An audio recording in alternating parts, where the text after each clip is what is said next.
going to hand out some scriptures really quick here. Vic, if you can get main text, it's 1 Corinthians 12, 31 through 13. It's a little lengthy portion, but just this one time. I need Matthew 26, 41, Roe, Mark 9, 19, Mary Ellen, Acts 20, 35, Bonnie, Romans 14, 1, Tracy, 1 Thessalonians 5, 14, Norma, 2 Timothy 2, 24, 2 Timothy 2, 24, Zanaya, you can get that, 2 Timothy 2, 24, and then we'll hold off for a second here. All right, so we are continuing with our study, with our series that we've been looking at. We started dealing with the topic of love, the underpinning of everything that we do. It is the foundation of everything we do. It is, if you boil everything that we are as a Christian, every reason that God does things, what he's called us to, what he wants to see in our life, what he labors for, works for, to develop in us, Christ formed in us, is actually love. The way we think towards people, the way that we think in situations, the way that we prioritize when we witness, testify, read the Word of God, everything about what we're involved with is going to have an underlying element of love, and through the love of God. And so we're looking at love. There's no way to escape the conclusion that love is the absolute epicenter, focal point, and all in all of the kingdom of God. And without love, the Bible says we're nothing, nothing at all. We've accomplished nothing, though we've done everything, though we labored even a hint towards this. The church in Revelations, that Jesus said, you've done all these things, you've labored, you've invested, you've given your all, and yet I have one thing against you: you've left your first love. And so the picture for us just is very, very clear, especially the longer we're saved, that love truly is the dynamic that we need in our lives. Victor, if you can get that, 1 Corinthians 12, 31 through 13, 1.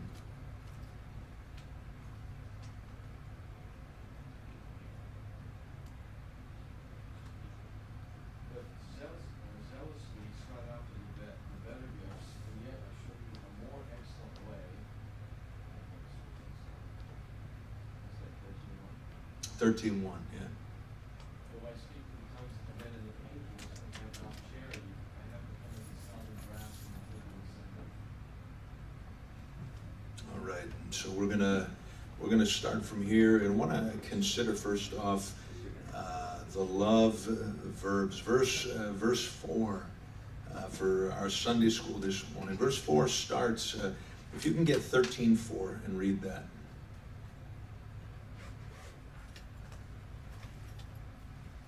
Charity has patience, it's kind, charity desires gifts, it's not vain, it's not puffed up.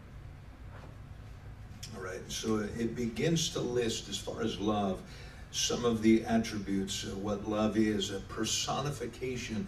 When God speaks about love, we recognize attributes of it, and yet what he desires is that we would have a full expression of love in our lives. That this is something, as far as a verb, when you think of sports, you can talk sports, you can talk a lot of it, but that's very different than somebody that's playing sports. It's very different than the action. You can talk about throwing, you can know the definition to throw, you can describe it, you can articulate it, but to actually do it is very different. And so when we talk about love, God's not just talking about a definition, but he's talking about something that he wants in our lives, moving through our lives, and not only an intellectual effort, well, I'm going to do these actions, but is something that's alive and at work within us. David Garland suggests, he said, Paul appears to be emphasizing the active and decisive character of Christian love. Love is dynamic and it's active. It's not something static.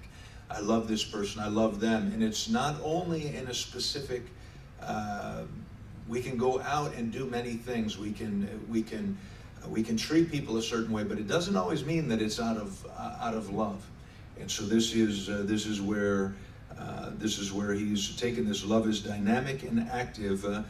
Love is not static. He's not talking about only some inner feeling or emotion as well. Love is not conveyed by words. It has to be shown. It can be defined by what it does and what it does not do. And so Paul has drawn a sharp contrast as far as loveless, what it is to love and what it is to have a loveless Christianity. And so love, on the other hand, is something that is potent. It is a completely different approach to life. So you take a look at your job, the things we do. Just this past week, Friday night, we switched our outreach time. We're on outreach, and rather than Saturdays, we go out. The motivation is a love for people, how we are on our jobs, how we are in our neighborhood, how we treat other people. This is what Christ is pouring into us. And so this is the very thing that we were not loving. We would, when we were unsaved, that was not how we functioned in life. We functioned what worked best for us. And many times we would show love because it would be an advantage to us. And yet what God has set forth in His Word is something that's much deeper, much more profound, and much more vibrant. The word that is used is agape, and it is rarely found outside of the New Testament anywhere. It's a word that is used if you go to the Greek, but it is not used much at all, and it implies a love that is completely different from anything that's known to humanity. God's love inside of us is something that's far beyond our own. Politicians love each other. You know, whatever side they're on, the Bible speaks, there's a love. Politicians love their own. People love their own. Groups love their own. And yet God's covers all scopes, goes beyond every boundary, every border. God says and speaks of and showed towards us that while we were still enemies, living in sin, living how we wanted, that Christ loved us, died for us, gave His life for us, sacrificed for us. And so He called us to something that is not just the natural human quality.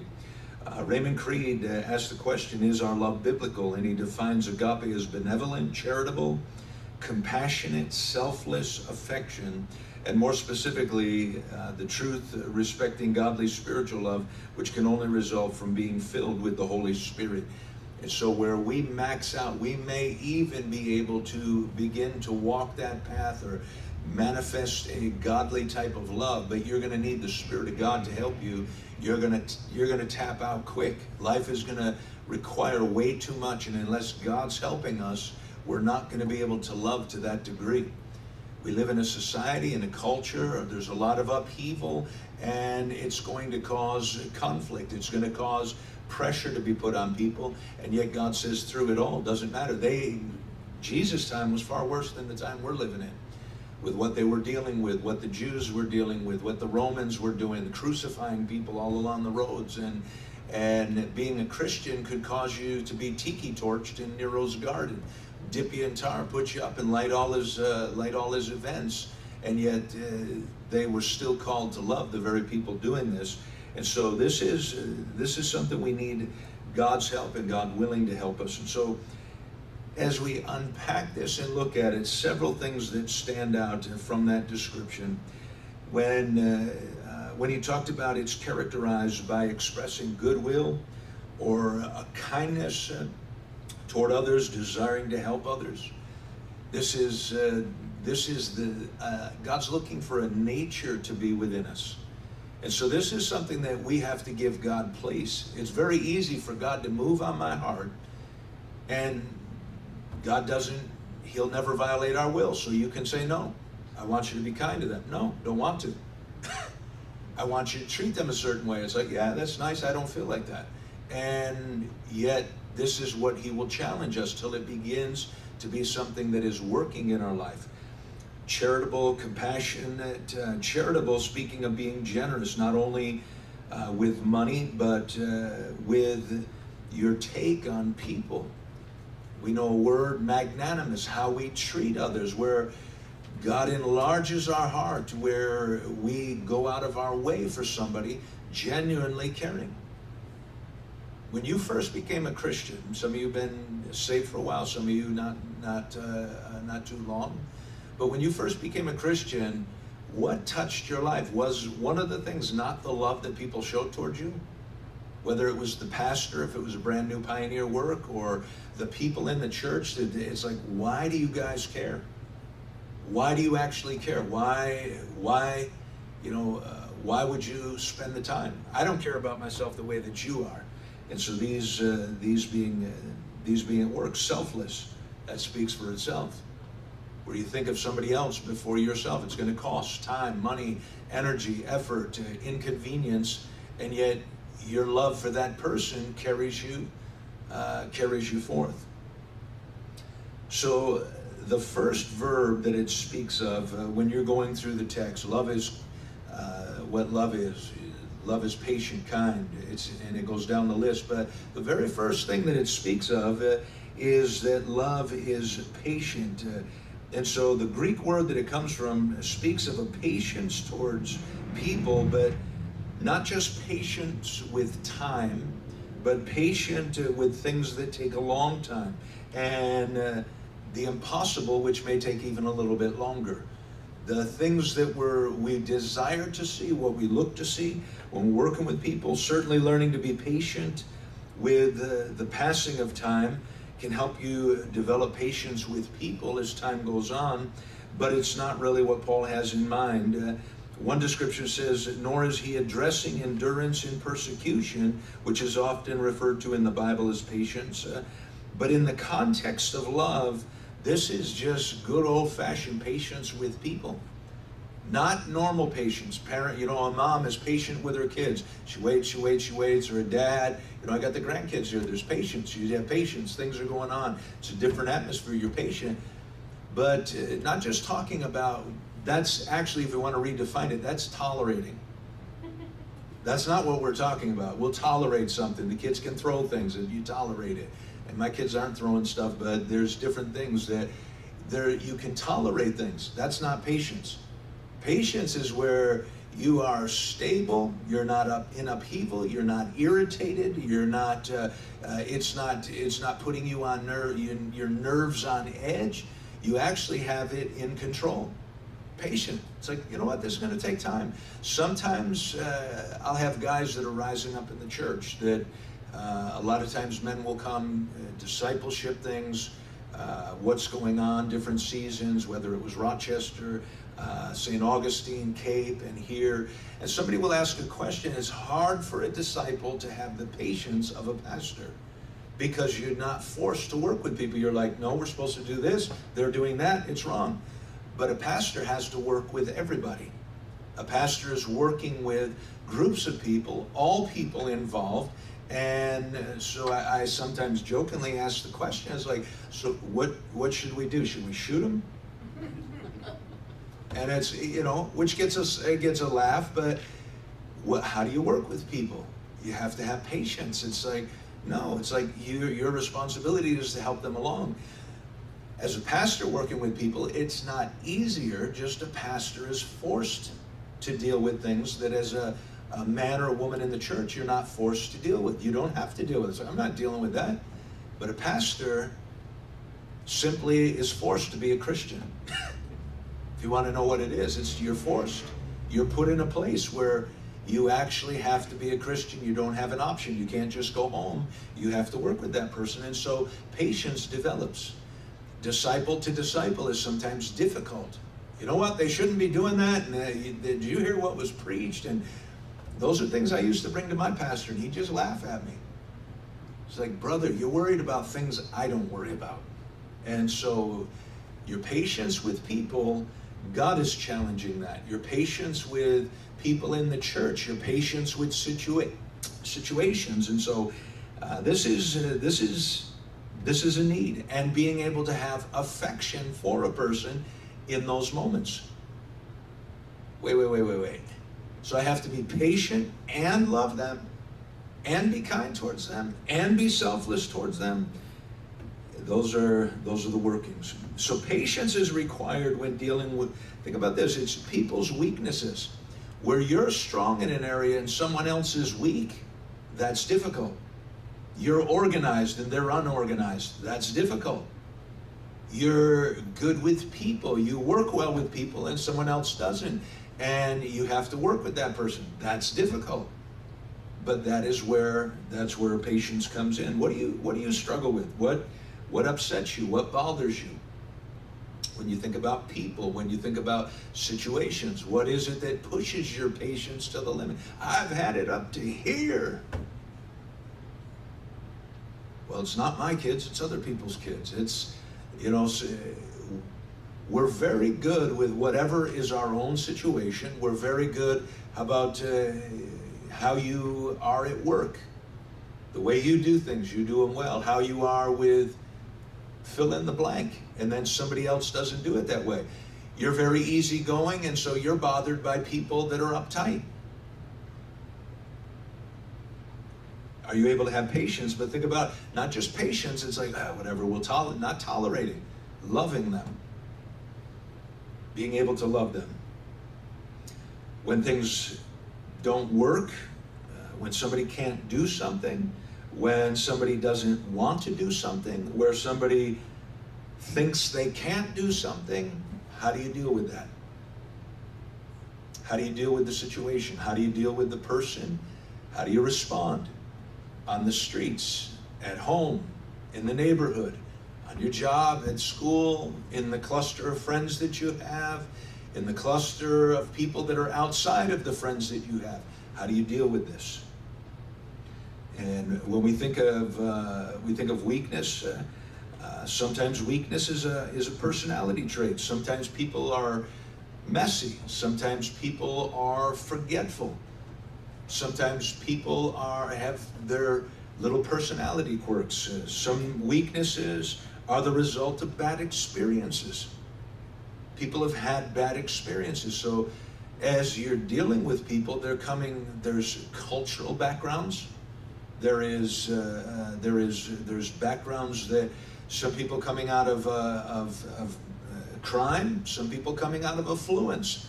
Everything has its own little angle, its own struggle. You have national cultures.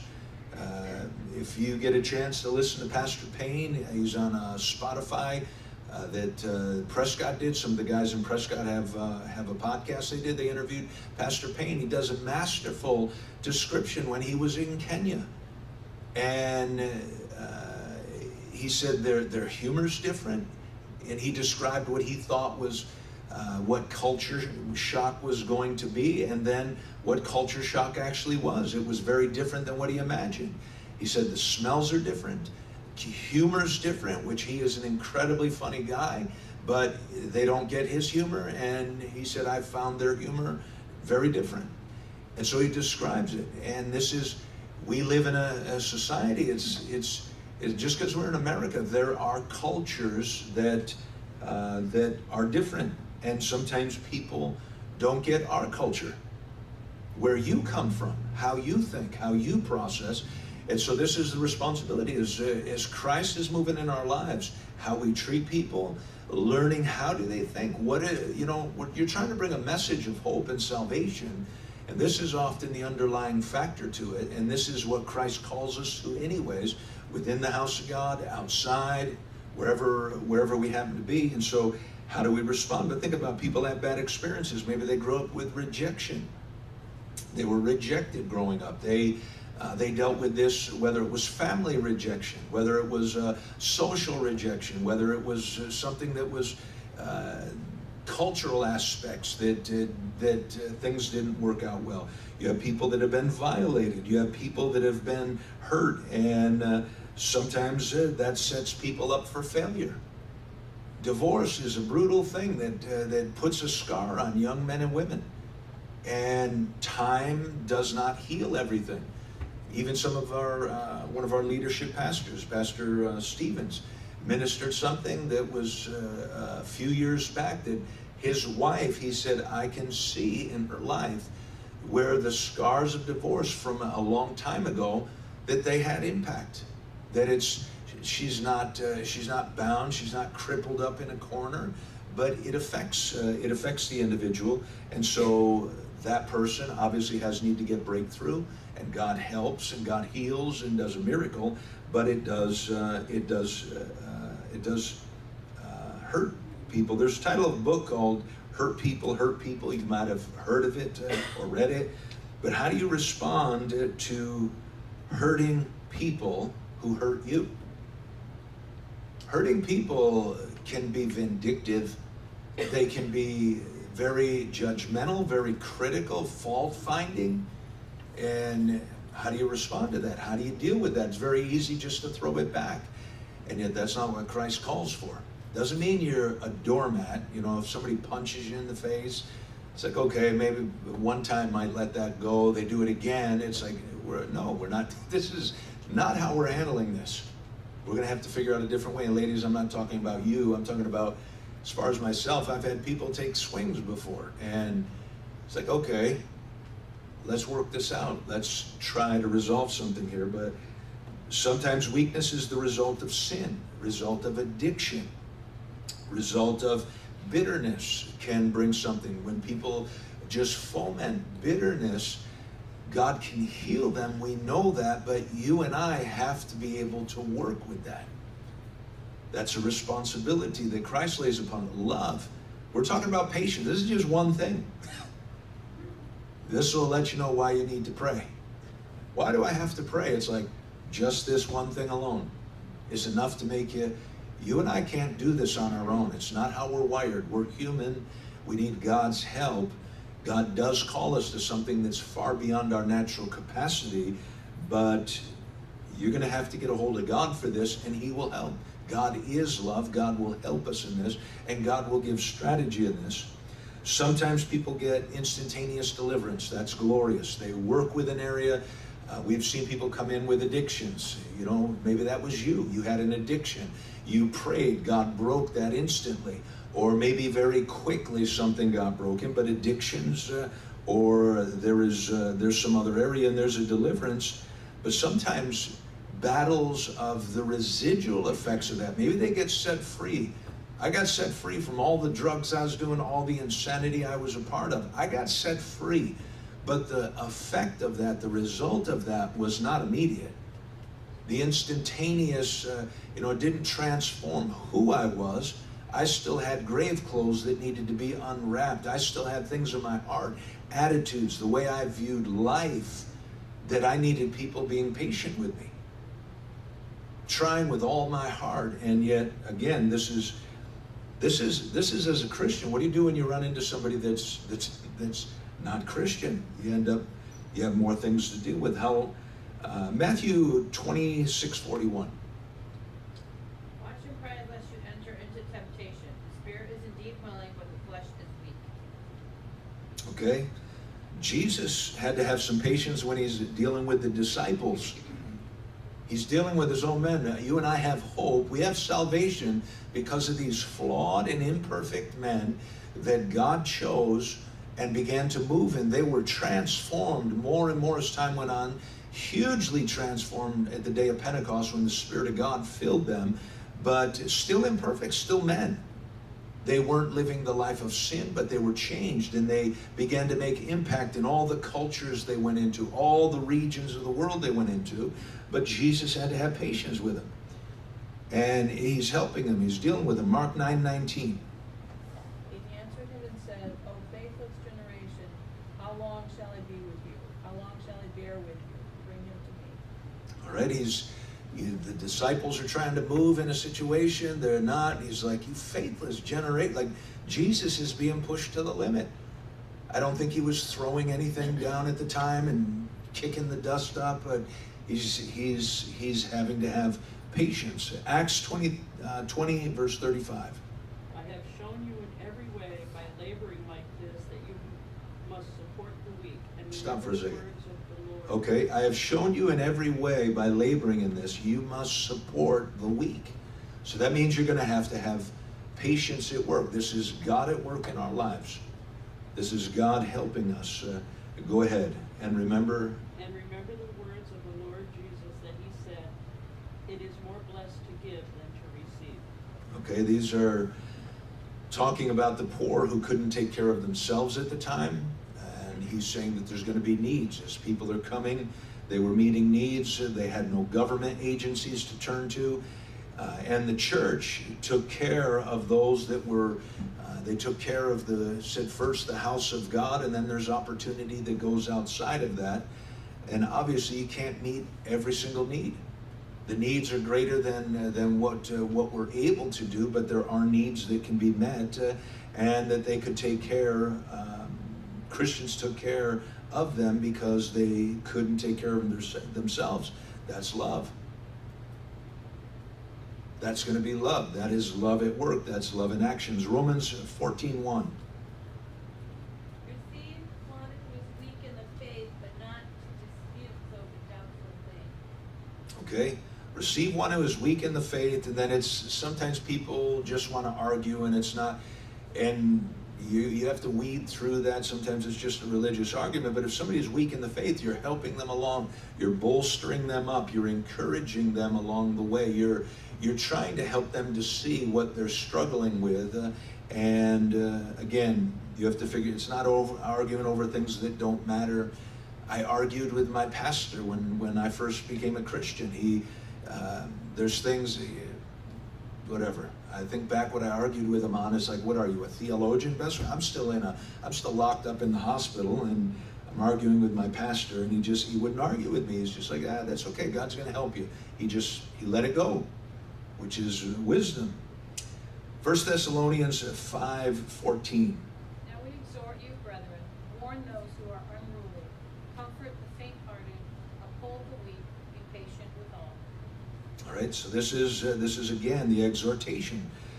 Comfort the feeble, weak, and be patient. Feeble-minded, people that are weak, and be patient. That's a challenge that is pretty heavy duty for our lives. So, how does loving patience? What does that look like to you? What does patience look like to you when you see it? What does that look like? Have you had to exercise it? And again, think about the difference. Tolerating is not the same as having patience. I'll tolerate it. But what does that look like? What does it look what does loving patience look like in the church? Ro. For me, it comes to mind like when we have to do a haunted house or something, some event like that when people are like getting at each other, but yet we're able to work out those differences and do the right thing. That's the beauty of ministry. It brings out the best in you, or the worst. Then working with people. Nana. I'm thinking of what people did for me, and it was lots of driving around. And I never even noticed. I'm like, oh yeah, cool. But they were very patient. Very good. Anyone else? Norma. Okay.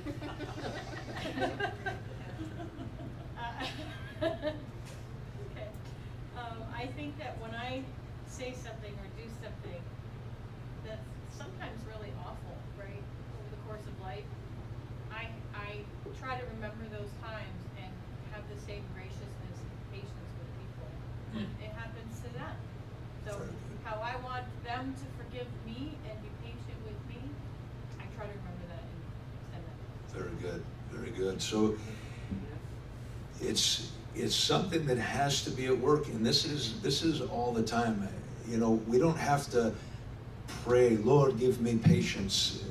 Lord, help me with patience, as there's plenty of situations and plenty of opportunities that come before us. And again, this is not condemnation like, I'm sure there's areas that all of us can find that we haven't been patient. There's not a person you can go to and begin to talk about this to any depth that to some degree wouldn't have to say, you know what, I haven't been patient here or there. But God challenges us to a higher standard, and this is an area that He's helping, and this is an area where He ministers, and this is an area that we can all grow. It's not an area, well, I failed here and I failed here, so this is an area that's a fail for me. No, this is an area that we have to get a hold of God, and this is an area where He will continue to build and he will teach us. And sometimes it's by the very things. It's ministry. If you're in a band, if you're in theatrical, if you're in any of the plays, especially when it goes late hour and it's like, we're gonna do this one more time, and it's it just, whatever it might be, or we got a few more things that we have to do. It pushes you, and the tank's depleted, I'm tired, and that's where you find out, you know what, I lost my patience. Or I was pushed and I wasn't patient with that person. It comes out in words, it comes out in an attitude, it comes out in a response. So patience is going to have to be in action. Patience is something that's cultivated, it's nurtured, it's taken care of. It requires personal discipline. There's plenty of scriptures that deal with this. It is empathy that you would have for a person, how you would think of another person. Having compassion, having empathy towards another person goes a long way in creating patience. Empathy is the foundation of a loving compassion, actually caring about somebody. It's when you're working with an individual, when you are working with your children, when you're husband and a wife, you're going through a situation, friends going through it. It's being tested. Having empathy is like, what is my spouse going through? Why do they feel that way? Why are they responding that way? And putting yourself in that situation instead of just, pointing out how you don't see the problem is easy. But having empathy is like, okay, what is going on? Why are, do you feel hurt? Was it something I said? And being able to draw from that, we have, again, plenty of situations to exercise it. Just a small little illustration, man's car was stalled in heavy traffic as the light turned green. All his efforts to start the engine failed, and suddenly there's a chorus of honking behind him that just made matters worse. It's not one of those places that you want to be, but he finally got out of his car, walked back to the first driver and said, I'm sorry, but I can't seem to get my car started. If you want to go up there and give it a try, I'll stay here and blow your horn for you.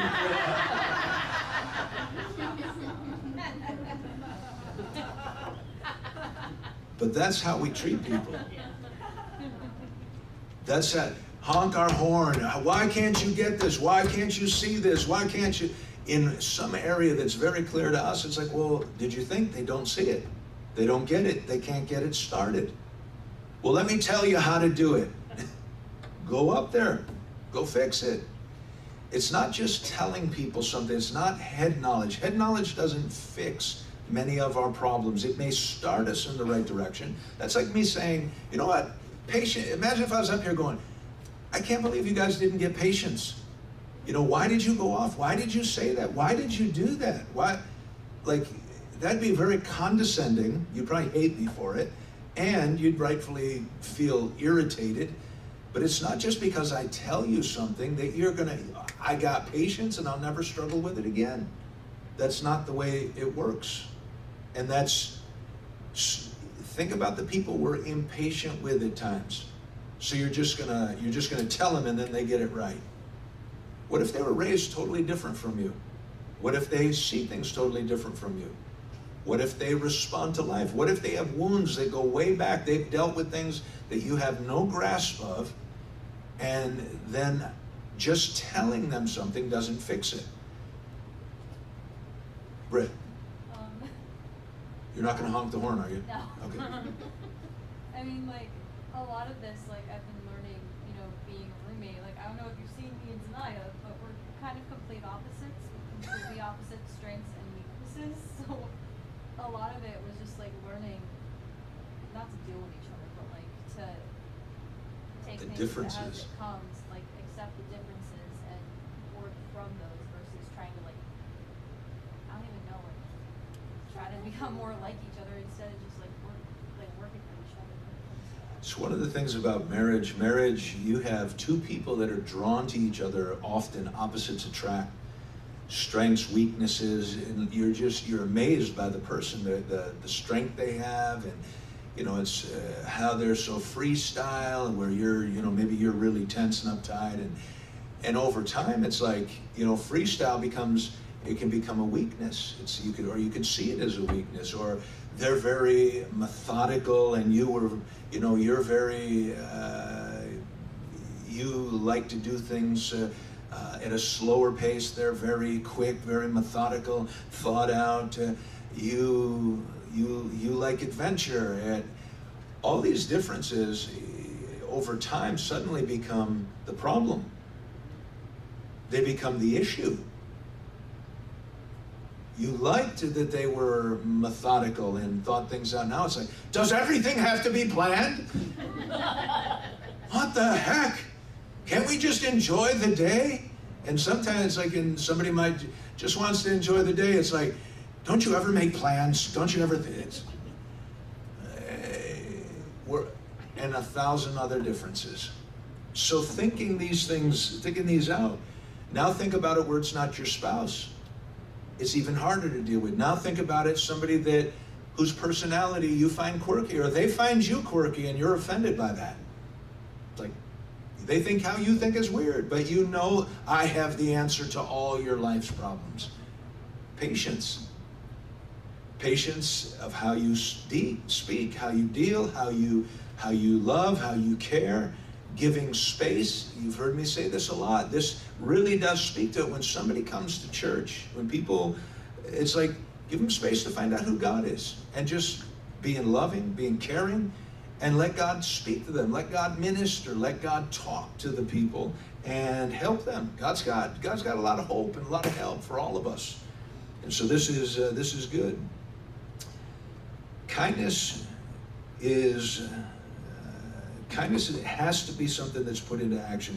In the 2nd century, Christians were called Christians, meaning Christ's people. The African church father, Tertullian, tells us that after observing the way Christians lived and seeing how they treated others, they so affected their pagan neighbors that they were given a slightly different name. Instead of calling them Christiani, the pagan people began referring to them as Christiani, just a slightly different spelling, but a totally different meaning a people made up of kindness. That's actually what the word meant. A people that were made up of kindness. Instead of calling them Christiani, Christ's people, they were called Christiani, which in that language transferred to made up with kindness. There's a kid's book called The Boy, the Mole, the Fox, and the Horse. And it's just a cute little story that lots of pictures, few words. But it begins with a boy finding a mole, and they become instant friends. The boy sets the mole in a tree, climbs up, and they sit together. And the mole asks the boy, "What do you want to be when you grow up?" The boy answers, "Kind." But that's not what you usually hear from somebody. It's what do you want to be? But that sort of captures the thought. That's an aim of what we are looking for. What do you want to be? What are you aiming for? We tolerate. We try to get through life without getting banged up too much.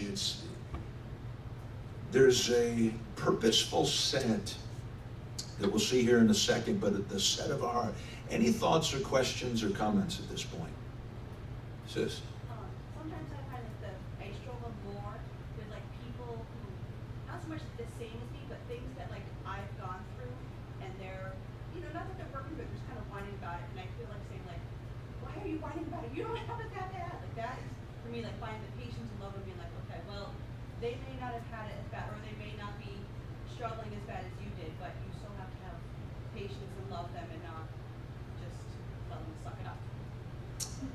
Sometimes when I'm preaching, you'll hear us suck it up because you have to throw that in. It's like that's life. That happens. The boss didn't say hi to me. It's like, suck it up. But there's situations that think about where you struggle. Think about who you struggle with, and then consider the reason. Why do I struggle? Why do I struggle with this person or that group or the people on my job or this, this little cluster in my school? It's like, why? They rejected me. It's like, that's one type of lifestyle. You have to be patient. Like they rejected. I have to be patient with the people that they don't accept me for who I am. I have to be patient with a group that doesn't get it. All the different aspects. But think about it, Zanat. So I was thinking, like, more recently, like, when I first got saved, like, okay, what made me keep coming? Like, what made me stay? And it wasn't the fact that Brett and Amanda were like, you can't do that, you're not supposed to do that, or stop swearing, or stop smoking and doing all this. It was more, hey, let's go hang out, or there's a youth rally, like, come out with us. It's not, or I'm just like, I just got out of practice, like, I can't come to church. And they were like, no one cares, come in here, sweatpants, like, just come. So it wasn't like all these rules and like these standards. It's like something I would grow on my own. It was more the love of it. Very good, very good. Yeah, the rules and the standards. If somebody asks a question, give them a concise answer to help them depending on the place that they're at. But people just need, it's like, okay, you guys actually care and you're telling me God has something for my life. Those two together, if they find an atmosphere where they're cared about and they spend enough time to allow God to actually get deeper than the skin deep, there's a lot of change that God can bring, a lot of help, a lot of hope, a lot of joy, and incredible things that God can do. Hav. So the question, because you've pastored down south here, so what would you say is, obviously people down south, they show love, they might show it more outwardly, more, so what is kind of the difference between what you see down south and what's in the north? Culture shock. In what sense? In terms of like love, because just because we up north may not show it the same way down south doesn't mean. Yeah, that's so. I don't accept that entirely. That premise. Externally, outside the church, yes, there's a Christian influence that is down there, which people kind of roll with that aren't even Christian, and so. Yeah, a little bit more. They're not, it's not a New York minute. Let's put it that way. So come on, let's go. We got stuff to do. It's not that. But inside the church, love, care, compassion. It's like the same. If you go to Russia, if you go to China, if you go to another place outside of the church, you're just learning to love people as they are. Inside the church, though, it should be different. Should be a culture. Like Christiani and Cristiani, where, people of kindness. Outside, though, is just legit. It really is just loving people. But at least a follow-up question: should it show almost like what you see down south, no matter where you go? In me, in the people, or in the church? In the church. Yes, yes. But what if you get a bunch of radical, say, gang members saved, and they're not naturally friendly? It's like, what do? It's like, you guys need to get this down. It's like, you work with them. It was a victory when Roman wasn't punching people out. It's like, all right, you're doing good. So you work with people as they come in and where they're at. But should it be in the church? Absolutely. There is no reason for it not to be. And sometimes it takes more work. Some people are naturally more, my wife, naturally more loving than many people I've met over the years. It's like but that's her, that's whatever. So does that threw a lady off in our church. She wanted to be like my wife instantly, and she couldn't be like her instantly. It's like, give it time. She couldn't. She got impatient of what she saw in herself. It's like, look, well, God is going to help you. And she became very disappointed. It's like, I can't be like you. It's like, you didn't even give it time. And so that's the church setting. That help? Yeah. Okay, good question. So what Couple seconds here. What makes it difficult? How do you do with expressing it towards people? Give you a challenge. Christ challenges us to labor for the lost, and the very thing he challenges us to do is the very thing. It's like, God, if you didn't challenge me so much, I could love people more, because you wouldn't have to deal with so many different situations. How many times have you had somebody be rude in your face that you were trying to be kind to? And that makes it difficult sometimes. But this is where God raises the standard in us. Puts some steel in, you know, God, I need some joy. We get a hold of God. God fills us, helps us. And suddenly you're becoming a person outside of those challenges you never could have been. And God helps and God ministers. And you think about, I don't have time to go through it here, but you have Ruth, who her testimony was one that she was very gracious to a woman who by that time, Naomi changed her name to Mara, a bitter woman, and Ruth was drawn to her. You know what? Your God's going to be my God, and she was in a setting. Ruth was actually a very gracious woman. Naomi changed over time, but Ruth was much of what took place in her life, and so Naomi makes an observation about her daughter-in-laws, and she characterizes how one is. She's returning to Israel from Moab. She faces a difficult situation, a widow, no family, and Ruth, if you will, does kind. Ruth was kind. Ruth was gracious. Ruth lived it. She was an example of that towards this woman, and said, I refuse to let her go home alone. So this is a quality, again, being at work in our lives. Thoughts, questions, comments? Sorry. I think that, and let me know if you agree with this, that is about pride that causes us, makes people look for than necessarily our feelings when they're perfect and all it is to love people. But because of that pride and our egos take over, so when we're able to accept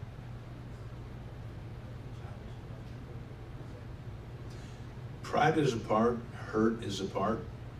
Sometimes people, they love God, they try to be faithful, they have a wounded past, and so they get dinged easy, they take it personal. Somebody that sees themselves as a failure can sometimes lose, can seem to lose in this area, but being patient with themselves as they grow. So ego will do it. Preconceived ideas will do it.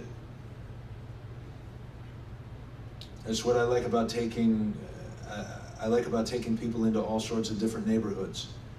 Take people into affluent neighborhoods, and some people are thrown off like, well, I don't know what to say. It's like, tell them about Jesus. It's the same Jesus. Take somebody in an area that's hardcore. It's like St. Augustine, man, one of my favorites. I took a whole group of people, went into Woodlawn, which was not a nice area, and they would look at you like either they thought I was the police, or it's like, why are you even here? And it was interesting because I watched ladies that were very proper in our group and people in our group, and you know, rough guys don't care, they just go anywheres. But I watched some of the ladies, man, they made the most impact out of everybody. They blew everybody away. It's like, because they went in out of their comfort zone into an area just showing a love, a compassion, and they really were patient with people that were horribly pressing. And the patience won these people, man. These people are, I go back, it's like, man, we prayed with those, we prayed with them, and they prayed, and it's like, I'm bringing you guys here again. They were incredibly fruitful in helping people. And that's really what we want, is to be able, your patience, and we're going to stop, your patience is what allows people to be helped. It's what allows people to experience the love of God. And so, amen. If there's no more questions, we'll stop this morning, but Appreciate the insights, the comments, and we'll start service in a few minutes.